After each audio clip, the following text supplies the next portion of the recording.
Мельнікаў. Трэба сказаць, што вельмі рэдкі гость на менскіх сцэнах, ну, увогуле на сцэнах. Яго, конечно, лепш уявіць сабе так недзе ў лесе, на паляне, ля кастра. Але тым не менш сёння ён у нас у Менску на сцэне Дома літаратара. Такім чынам Андрэй Мельнікаў Орша. Ён крыху лепш настрой не падтрымае, я думаю. Андрэй Мельнікаў.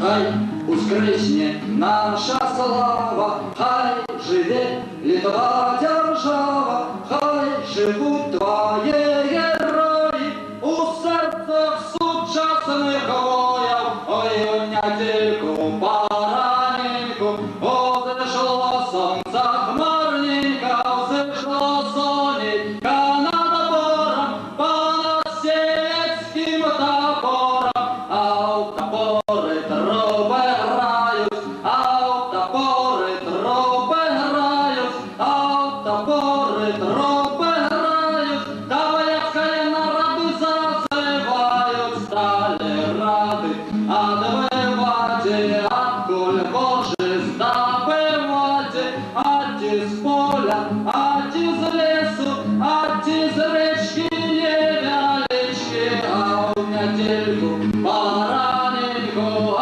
у недельку пораненьку стали хлопці, п'ятигорці, каля речки на пригорці.